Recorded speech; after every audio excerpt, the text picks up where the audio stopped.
we kind of started exiting our position around 47 billion, 50 billion, and then also 64 billion. So in total, we probably did about a 50x on. I hate when people are like, oh my God, you got to use ChatGPT, AI, it's so good. And I was like, no, AI is like all the things you're using it for suck. We had $2.3 billion in liquidations, just insane. I've never seen a lot of dumps in the market, but that definitely was one where I was like, wow, this is very unprecedented. Like some altcoins tanked like 40%. I mean, Ethereum tanked like 35%. What's your main focus at the moment in the market, would you say? I think the main focus for us. Welcome to my podcast studio. Thank you for having me. Of course, we're in the pool because Bali weather is super hot, and this was the only place we could find that had nice lighting and was bearable temperature-wise. So yeah, it's definitely the most interesting place I've done a podcast, but we move. Very Bali of us, I think. Very Bali podcast. Bali. Your last podcast was nice. It was like in a proper studio. Yeah. No, super cool, but this is definitely different. I'm enjoying it. It's fun. Well, welcome. For anyone watching, this is a two crypto millionaires podcast breaking down basically any alpha that we have on the market, talking about what we're holding, what we're seeing in the market, go over our strategies and different things that could make you guys money and help you become better investors, because we've both done really well, especially in the past few months. We've done exceptionally well. I know you did really well on Trump. I think you made, we don't have to talk numbers, but I know you did really well. If you want to talk about Trump in this video, we might go over, macro, talk about the tariffs, how that affects the market, and other things like that. So, yeah, I could definitely touch on the Trump trade for sure. I mean, like Trump in general, bringing out his own meme coin is outrageous. Like it's, one of those life-altering situations, not just like for myself, but for the crypto markets in general. It completely changes the landscape. And when we found it really early. I think it was at like 1.8 billion fully diluted valuation, just after he posted it on Truth. And then he tweeted about it. And we weren't sure at first if it was a scam or not, because it's like, there's no way the president of the United States is launching his own meme coin just before he gets inaugurated. Like, there's no way that's happening. But the more research that we did, we kind of came to the conclusion that actually, yes, this might actually be legitimate. So yeah, we just kept holding. And we had in mind the market cap of Dogecoin, which is around 50 billion at the time. We kind of started exiting our position around 47 billion, 50 billion, and then also 64 billion. So in total, we probably did about a 50x on that coin. Yeah. So I honestly completely missed Trump. I'm not really like super active with things, but I think the reason I missed it was I think I mid-curved the analysis of it. I thought, my assumption was this is a scam. It's not launched by Trump. But I think the reasoning people bought it was they thought, okay, maybe it's likely not Trump's coin. However, there's a small chance that it is. And if it was to be Trump's coin, how high could it go if it was? Yeah. And if you look at like how much you would make if it was Trump's coin, and then how much you would lose if it wasn't, you could see it was quite an asymmetric setup, I think, in hindsight. And I think that's why I missed it. So why did you guys, why were you guys like able to make that bet? What were you thinking in the moment? I think the first thing was to analyze and see if it was a scam or not. So we had a look on like the back-end servers and just looked at like when the website was created, and a lot of the things lined up very similarly to the way that they designed and built their NFT drops like a couple years earlier. So that gave us conviction that this actually might be legitimate. And then, we thought, well, if this is legit, this is the most insane thing that's ever happened in crypto history. There's going to be millions, if not billions of dollars flowing into this coin. And we were correct in that analysis. Like there was, we were looking at the volumes, just people were chucking in like 5 million, 10 million, like it was a ridiculous amount of money. The whales were buying it like crazy. And we saw that liquidity was coming out of the crypto markets. Like people were selling off the likes of like Shiba, Pepe, like all the other meme coins to pile money into Trump. So we just basically saw this as a pretty good bet. And we did think that it had potential to kind of compete with the likes of Dogecoin, which is why we looked at kind of 50 billion to be the target. And I just remember when I was trying to sell, it was insane. It went from like 50 to 70 billion within like half an hour, and like trying to sell that was insane. All my transactions were failing. The Solana blockchain like completely broke. I had to use Photon to then actually sell the rest of my bag because it was just almost impossible to sell because there was just that much volume and liquidity going on at the time. Crazy. Wow. So it sounds like the ability to research fast on your feet, to like quickly check the website and like make some really good judgment calls was like the biggest difference. Because when I looked at it, and I think when a lot of people looked at it, we just wrote it off. We thought, oh, it's a scam, we're not going to look at it. And then later on, you keep seeing it go up and you're like, oh shit, maybe I should have looked into this. So I think being like proactive, fast, like looking into things, even if your initial reaction is like maybe negative or just making a mental assumption about something, would be useful, it sounds like, for like getting into these sort of plays early. And also it launched and you saw it at a 2 billion valuation. It was already quite highly valued compared to like a lot of tokens. So I guess another part of it then is like looking at what the potential valuation is and not being afraid to buy something that's already high, even if it's high, because it can go higher. Yeah, I think it launched at a $200 million market cap. So by the time we'd found it, it was, I mean, for most people, they'd see us getting in at 2 billion as early, but we actually thought we were quite late at the time. But we saw the potential. We saw that like this is unprecedented. It's the first thing to ever happen like this, where the president of the United States, first pro crypto president, has deployed his own meme coin. Like nothing like that ever is going to happen ever again. So we saw that as an opportunity and as something different in comparison to the rest of the meme coin market. It's not like a Pepe. It's not like a Shiba that is like a non-dox team or just a normal kind of like crypto degen play. Like this is different. This is really different. And when Eric Trump started talking about it, when Donald Trump started retweeting stuff about it, we knew that this was going to absolutely send it. So that's why we viewed it differently to any other meme coin play that we've ever done before. Okay. And what's some other plays in your portfolio? Like, what's your main focus at the moment in the market, would you say?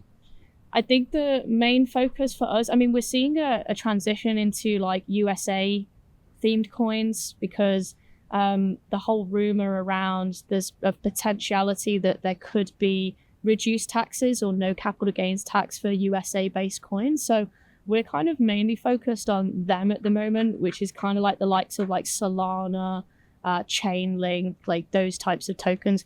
Basically anything that World Liberty Financial is holding, which is like Donald Trump's DeFi project on Ethereum.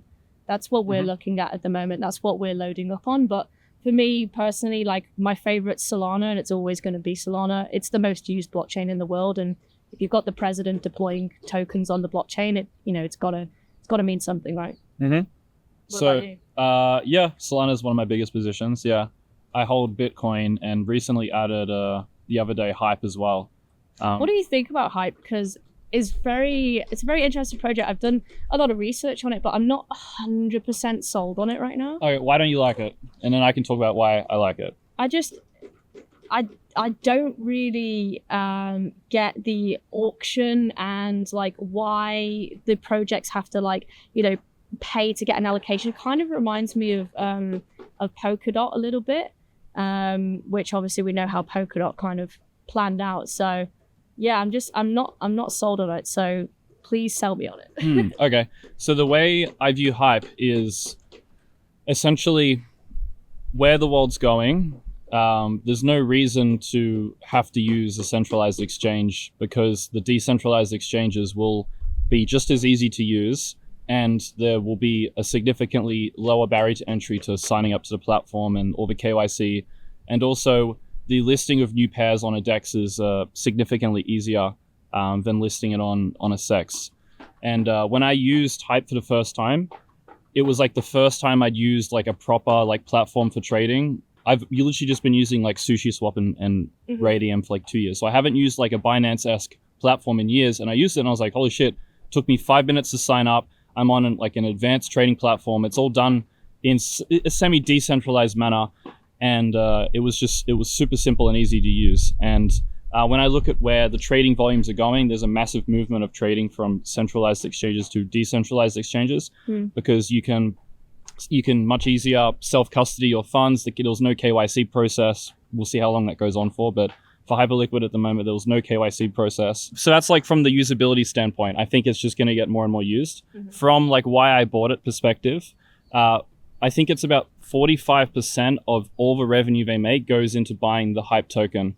So they made, on current run rates, it's about 560 million revenue a year, and 45% of that goes into buying the token. So it translates at the moment, at current run rates, they're spending about 2 to 3 million a day buying the Hype token. Wow. A portion of that burns the token forever, and then the other portion is either held or given back to the ecosystem, so grants and things like that.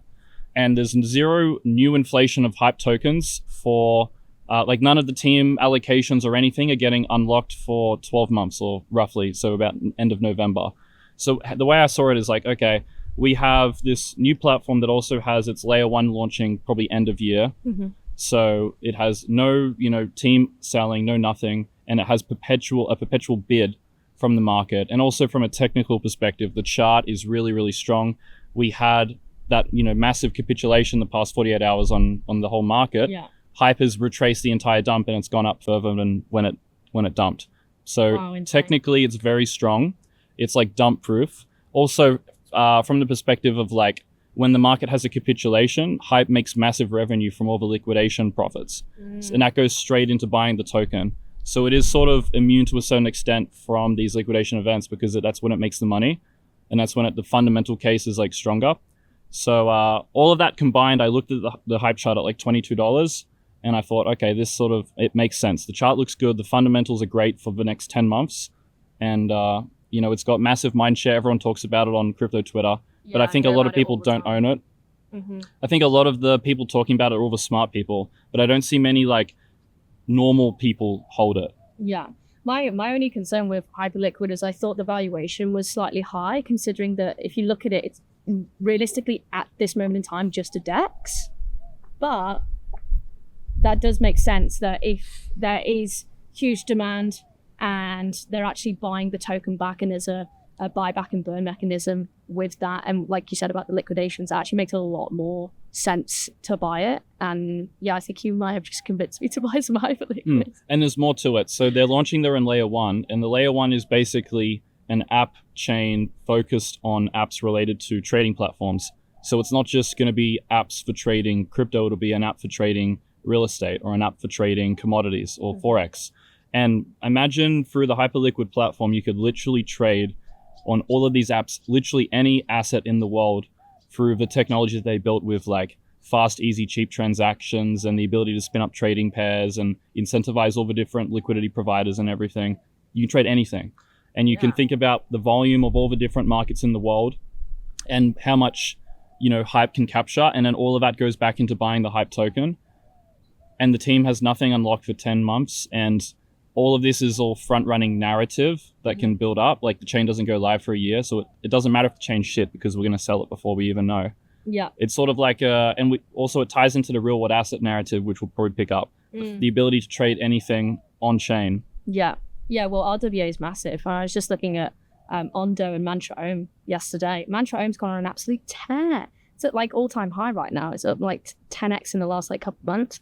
Ondo's up like 5x from, basically the start of 2024. So I think RWA is like a huge narrative, and it's going to be one of the main sectors in the space, especially with like BlackRock getting involved with it and everyone talking about, tokenizing stocks and bonds on the blockchain. I think if Hyperliquid positions itself as RWA as well, everything on top added probably makes Hyperliquid a really, really good asset to get hold of. So after I get out of this pool, I'm going to buy some Hyperliquid. Gonna buy some Hype. I've been convinced. You sold. It's gone up a bit though. I don't know if I'd buy it like right now. It's at like 26, I think. But I think the best time to buy something is when it shows strength after a massive capitulation. Yeah. Because your downside's limited. It doesn't go down when the market goes down. What could push it down? Nothing could put it down. Yeah, that's a good point actually. Looking at like what tokens have recovered massively from the huge liquidations that we had. $2.3 billion in liquidations, just insane. I've seen a lot of dumps in the market, but that definitely was one where I was like, wow, this is very unprecedented. Like some altcoins tanked like 40%. I mean, Ethereum tanked like 35% in a matter of hours. I mean, ridiculous, like actually ridiculous. But some of them that held up really well, probably Hyperliquid, like you said. Solana held pretty well, I think. I mean, it's right. It's back up, over $200 now. Sui held really well. So there's a few there that bounce back significantly, and that just shows like strength in those types of like projects, especially like good layer ones like Solana and Sui. Yeah, Solana I'm a little concerned because the Trump sort of meme coin launch was like the best thing that could happen for Solana. I wonder what is the next better thing that would like required to have a better pricing. It could be the ETF situation, or it could just be the whole market is significantly higher, and so Solana also reprices higher. But my only concern is like, was that peak Solana hype? Like, does it get better than that? Because remember, we had 400,000 of new user signups on Moonshot on the day that Trump launched the meme coin. That was like the biggest inflow of retail Solana buying that you can get. I wonder if it's more than that. I guess if we have the US coin narrative with the ETF getting approved, that could probably be bigger. Yeah, that's the one thing I'm kind of looking out for. If we have an ETF approved, that's really good. And then on the flip side, if Trump does something to reduce taxes or, maybe make crypto not tax through capital gains, and Solana becomes one of those tokens, then it's going to go through the roof because, not just US investors are going to flow into crypto, but also you're going to get, the Europeans or, anyone outside of the US buying it anyway based on the hype, because those tokens will go up a lot more than the ones that aren't US based. Yeah, so that could be something that's bigger. What's your take on the tariff situation? For me, I thought it was a power play, so that's why I didn't panic so much when the market tanked. I really did think that there was a couple of different scenarios that could happen here. So with the tariffs, that is inflationary, realistically, because the cost of goods and services would have gone up massively, and that goes against what Donald Trump wants to do. He wants markets to be bullish, and adding tariffs does the exact opposite to that. So that's why I was like, maybe this is a power play, because I knew that their contracts were coming up for negotiation soon. So I did think that there was a possibility that this could be a very short-term thing. So the fact that he kind of like backtracked and put it on pause for a month, that showed that it was a power play, and he was kind of just trying to like feel out, the rest of the world, and basically saying, hey, I'm here, I'm not dicking around, like this is me, I'm going to do what I want to do. So with the pause, that obviously made markets a lot more bullish. So I did see it as more of a power play. And the alternative to that was, if he does keep the tariffs, then he would have to do something else to make markets bullish. So in my opinion, if the tariffs stay, then he's going to have to reduce interest rates. So he's going to have to do something to make sure that there's more liquidity in the market. So that could be reducing interest rates or reducing taxes, because it's a give and take situation. If you're going to increase tariffs and add, inflationary to goods and services, you're going to have to do something to combat that. And that would be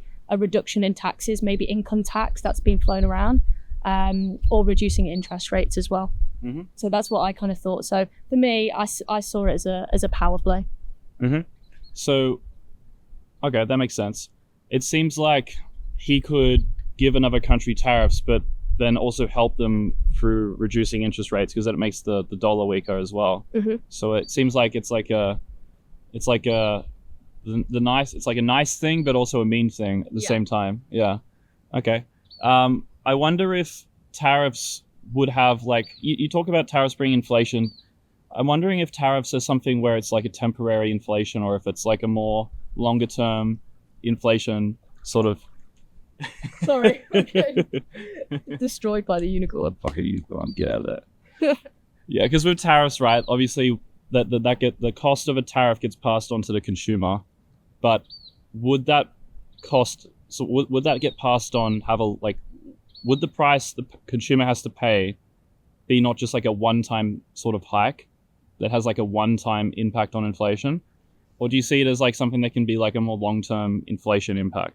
It could be longer term. The thing is with adding tariffs, right, and the way that the supply chain distribution works, especially with like a global economy and global trade, is if you're, creating, let's say, a phone, for example, you're getting your lithium from one place, you're getting the glass for the screen in another place. It's like going in and out of the countries multiple times. And that's where it can really add to the cost, because if you're, let's say you create some of the parts in Mexico, some of the parts are in America, some of the parts are in Canada, and you're going to have to move that product across border lines multiple times. And that's where, if you're increasing the tariffs at 25%, it's not just 25% at that point, because if you're going in and out of the border multiple times, it could be adding up massively. And that's where the increase of the cost would be detrimental to the end consumer, especially if, you're going cross border lines multiple times. And that's where I think it could be more of a longer term thing, because then you're increasing the prices of the cost of the goods, but also then people get used to that pricing. And then, as time goes on, we all know that inflation increases over time anyway. So I see it more as like a long term situation. Yeah, I'd have to look into it more, but like it's funny because like these new things pop up and then everyone becomes like an expert on that topic. It's like all of crypto Twitter is like a tariff expert now. But also the past week I've been using Grok for like a lot. Oh, really? And it's actually like I hate when people are like, oh my god, you got to use ChatGPT AI, it's so good. And I was like, fuck no, AI is like shit. Like all the things you're using it for suck. But I used Grok and it was actually genuinely useful, because it's like imagine you could find anything on Twitter that you wanted, because like the information on like usual Google sucks, but everything on Twitter is awesome. Like people tweet awesome things and I miss a lot of it. So like when I was researching Hype, for example, it knows everything about Hype, because everything anyone wants to know about Hype is already on Twitter. Oh my god, you know what? I've never even thought of that before. Yeah, it's insane. It's like imagine you could ask a human who knew everything about anything on Twitter, like questions, and it knows everything. Cool. So for Hype, for example, I was like, okay, how much of the tokens being bought back? When do the founders get their tokens unlocked? Like what's the, like all these different questions. And I basically created the Hype thesis in like 20 minutes from like 7 prompts, because it gave me every single piece of information that I need. That's actually like really good alpha. Like I didn't even think about using Grok at all to research crypto, but I'm literally going to do that now. Yeah, I learned so much. And it's not just some cringe, like I know when something's ChatGPT written, because the way it sounds and the way they like title sections is so like it just goes in and out of my brain. Like I can't absorb that information. But with Grok, it's really, really good. And also what I like, if I didn't understand something, I just type in, explain it to me like I'm like a child or something. And it will be like, it will give you child metaphors of anything. Okay, Daniel, just imagine there's a pig on the road next to a horse or something. And it's genius. Yeah. Oh my god, that's so good. Because I always, if I do research on any project, the first thing I do is go check Twitter and see what the researchers are saying about that particular project. But I never thought of doing it in AI, where it can actually just basically come up with, because I have like a research checklist of things that I want to see and things that I want to research. So I can literally just input my research checklist into Grok and it will probably come up with all of the answers that I need. Yeah, well, that's one example of one that I did was I typed in, give me a revenue comparison of Hype and all its competitors, and put it in a table. And 2 seconds later, it then tables out Hype's revenue and then every competitor's revenue. And then you go, okay, I can see the growth potential of like Hype versus all the competitors. It would take me like 10 minutes to find that from Google. Yeah. Like 5-10 minutes. Oh my god, that's so good. Yeah, that's really that's like actually good alpha, because no one really talks about Grok and how useful it is, but it really is. No, I've never heard anyone talk about like Grok before for using it to research crypto, but like that's a freaking great idea. Yeah, because everything's on Twitter. Like Google is just shit information. Twitter is like good information. Yeah, you don't really Google anything to do research in crypto. At least I don't. No. I usually just have like different websites that I look at. Like I'll look at like on-chain metrics. So I'll look at like CoinGlass or, like DeFi Llama and things like that. If I want to look at like revenue or TVL, then you just stalk their social media and see if their socials are actually like good and they have like legit engagement, or if they're just botted because they've just done a bunch of Galaxy campaigns and now like 2 months after their launch, their like engagement's just shit. And yeah, there's like a bunch of other things that you look at as well. Obviously, looking on like CoinGecko and CoinMarketCap for all the information. I also like to look at their like fundraising as well, which I think is really interesting. So I use cryptofundraising.info and I look at like how much money have been invested in the project, and also what investors and VCs are investing in them, because that's like a big determinant whether I look into investing into something or not as well. Another prompt that I did, just to like give you another example, I was interested to like, I was like, when would like Bitcoin get added as a Fed Reserve asset? Like, how would I know? So I just asked Grok, like, based on the previous amount of time for bills to get passed and like the amount of states you need to be interested in this legislation before it passes on a sort of national level, and all these different things, like give me a rough estimation of like how long for the Bitcoin sort of Federal Reserve asset like approval. Give me like, here is how long a usual bill takes to pass based on prior data. And then here's this and that. The estimated timeline is 18 months from today at the latest. So it's good. Like it can give you like, and then that information is useful for me because if I'm looking at the potential of a Bitcoin super cycle where we could just be in an uptrend until the adding of Bitcoin as a reserve asset, I now have a rough timeline in 2 minutes on when it would take place in. Do you think we're going to go into a super cycle, or do you think it's going to be like the same as last cycle where we top out around like September, October time? Well, it's sort of like, it depends on a couple things. I think there's definitely like there's a decent chance that we could enter like a super cycle-esque period, which I guess super cycle is just a cycle longer than the usual cycle. Yeah. So like longer than 4 years. So imagine it's like a 5-year cycle. I think that's definitely possible.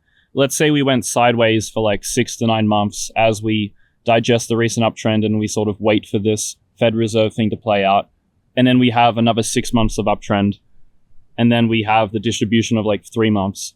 Like that's a year and a half, like almost a year and a half away. Yeah. Like that could be considered a super cycle that's longer than a normal cycle. Yeah. I think that's definitely a possibility because our biggest narrative is still ahead of us. And let's say like the macro economy went into a bear market. No, like we can't escape that. Yeah, that's true. But with Trump in charge and with, it seems like a decent, 4 years ahead, there's a decent chance that the next 2 years from now is just like decent for risk assets. Yeah. So what do you think? I can see Bitcoin going into its own like super cycle because I do see Bitcoin like decoupling from the rest of like the altcoin market. So I see Bitcoin very differently than I do the altcoins. I mean, you only just need to look at the chart. You need to look at the Bitcoin dominance. Like you can already see that Bitcoin's more of a dominant asset than the rest of the altcoins. And the altcoins have realistically underperformed in terms of where they should be in like a traditional cycle. So that's where I'm looking, and that's what I'm seeing as the difference between last cycle and this cycle. I think that there's potential that we do see like an altcoin season. I mean, I'm hoping that we do see an altcoin season. I'm pretty sure we will. But also Pump Fund has made a massive difference in that as well, because you've got there's something like 36 million tokens or something now on the market, and Pump Fund is obviously kind of giving people the casino, right? They're allowing people to deploy tokens left, right, and center. The liquidity is going into Pump Fund as opposed to like utility-based projects. So that's my only kind of like concern at the moment is, are we going to see an altcoin season? And if we do see an altcoin season, is it going to be different to the one last cycle? I do think Bitcoin will probably have a super cycle. I do see it probably going up until sort of 2026, mid 2026. But I'm not too sure about the altcoins. I don't know where I stand with that at the moment. I'm hoping that we do see altcoin season. I think we will in 2025, but I don't think we will in 2026. Does that make sense? Yeah, it makes sense. Yeah, I would say the Pump Fund thing's interesting. I saw a tweet on Twitter showing the performance of altcoins outside of the top 10 from the launch of the Pump Fund, like sort of launch date. And you can see the dominance of altcoins outside of the top 10 versus Bitcoin is just like a perpetual decline since Pump Fund launch. And I guess the reasoning is that demand for altcoins of a mid-cap size left to chase new launch micro-cap meme coins. Yeah, exactly. Yeah, and so from an alt season perspective, alt season is a massive flood of retail coming in to bid the crypto casino, the altcoin casino. Yeah. And have we sort of already had what that is, which is a flood of retail coming in to bid altcoins? Well, we essentially have. We've had millions of people on board to Moonshot to buy meme coins, and we had what seemed like a meme coin super cycle, people called it a lot of times. So we've sort of already had alt season. We've sort of already had it to a large degree. Yeah. There's a lot of people talk about how because we have so many more tokens now, we're not going to be able to get the traditional alt season. And I think I agree with that. We do have a lot of tokens to the point where you can't just pump them all. However, I think most of these new tokens, if not like 98% of them, are worth nothing. Yeah. And so you can't even count like 98% of tokens. They wouldn't get a bid. And also, how many of these tokens are listed on an exchange that people would buy from? There's only like a very small percent that are actually listed anywhere. Yeah. So that would be like the only ones that would catch the bid in the alt season anyway. So I think the main coins definitely could catch a bid. Yeah. And I don't think it's a problem that there's too many tokens. No, I agree with you. I think I was saying this to my group the other day, because they kind of like were concerned about the pump fund thing. And I said, look, like when retail comes in, they're not going to be the ones like trading on Dex Screener. They're not going to be the ones using Photon. They're not going to be the ones that are going to be like, trading shit coins. Like these guys are going to be the ones that are going to go on Coinbase and see what altcoins there are and start bidding those altcoins, because that's the only exposure that they have to the cryptocurrency market. So, you're going to have the likes of like Solana, Sui, Hyperliquid, like those types of altcoins are still going to perform and do well. And, you might have some good DeFi projects like Morpho or Camino, for example, which are like, the main DeFi projects in Solana and Sui that are, or Base that will do well as well. Those are the ones that are going to have their own alt season. It's going to be like the mid to low caps that have like no exposure on any centralized exchanges, the ones that are only available on Uniswap. Like those are the ones that are going to struggle. Those are the ones that are not going to have enough liquidity, because those types of coins are now being swapped out for the meme coin casino, I'd say. Well, we've already sort of had that retail come in, and retail technically this cycle has preferred memes to utility. You can see that through Coinbase being, top ranked on App Store downloads, Moonshot top ranked on App Store downloads, the type of people betting on these coins. Meme coins were very popular on TikTok for a very brief period of time. Yeah. We definitely have already had like retail prefer memes this cycle. I think the only thing that could save utility for, being bidded from a retail audience would be AI coins. I think AI is a sector that normie retail people are going to want to bet on, and they're not going to be able to get exposure to AI unless they want to bid Nvidia at $1 trillion market cap, or penny stocks, which aren't really that good of a casino. Yeah. Or they can invest into new SaaS startups, which actually most people can't because they're not accredited investors. So I feel like a lot of retail AI mindshare is going to flow into crypto-related AI coins. That's like the utility sector that I see like catching a bid. DeFi, I'm personally fading.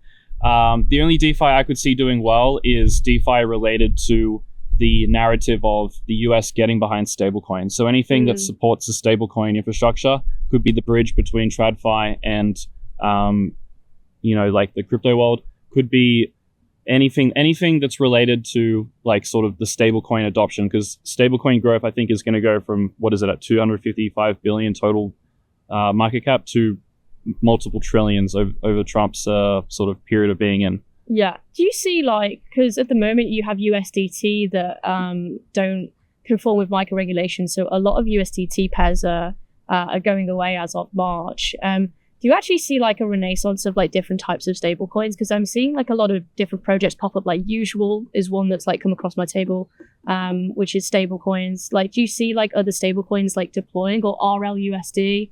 That's obviously Ripple XRP's stablecoin. Do you see like there being more availability for different types of stable coins moving forward as like the infrastructure like grows out? yeah, definitely there's going to be competitors. A lot of people are going to want to launch them.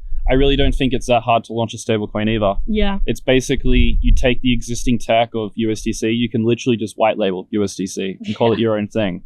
It would be like, imagine I wanted to, like, people contact me and they're like, yo, can I like sell your signals group, but under my brand? You just put the signals in my group. Yeah. And for like one dude's group, I was like, yeah, you can basically white label my signals. Mm-hmm. The same thing is for stablecoins. The tech isn't that difficult. It is a bit compared to like a signals group, but like it's at a point where it's developed, it works, and you just need to put together the infrastructure. I reckon Trump is going to launch his own stablecoin too. Do you think? Not necessarily like a Trump stablecoin, but something that's like backed by the US government. I think there'll definitely be a stablecoin. That would be insane. Yeah, that's my bet. I would say that's like very likely. That would be insane. Yeah, because I thought RLUSD might be the one that he kind of chooses as like the main RL, yeah. Is that launched by who? XRP and Ripple. Okay. Yeah. So I thought that he might like use RLUSD as a bridge between like the crypto ecosystem and like TradFi because of obviously his relationship with XRP and Ripple, and it's a way for it to be a CBDC without it being a CBDC, if that makes sense, because Ripple's very centralized.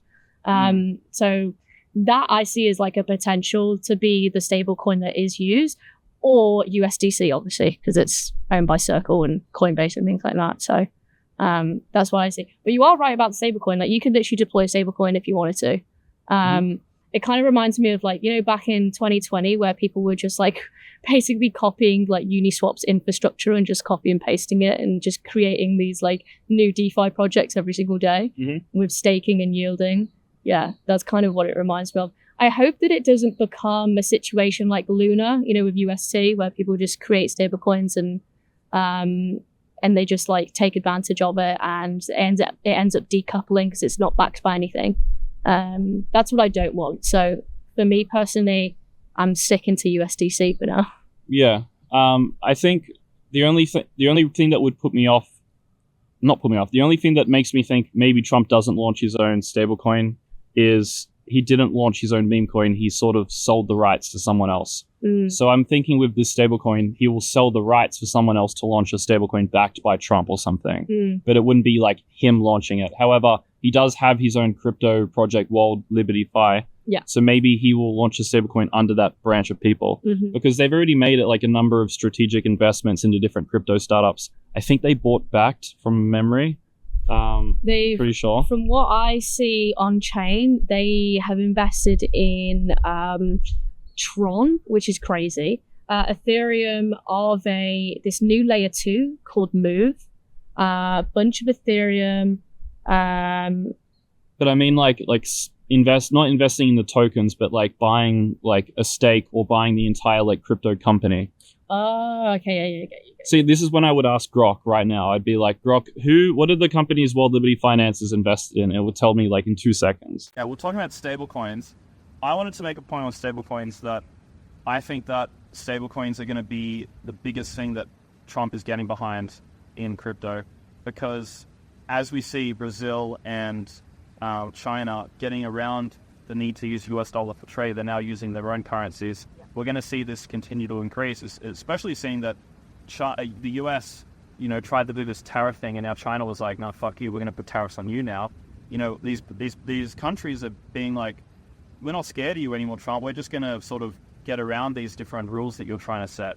And so how does the US continue to sort of cement itself as the world leader and its currency as the world reserve currency? Well, what if it just got all of the world's population to get onboarded to using the US dollar? Then everyone would save, spend, and invest denominated in the US dollar. Because maybe these countries don't want to use the US dollar for trade, but I can guarantee you there's at least 2 billion people in the world who can't own the US dollar who would own it if they could.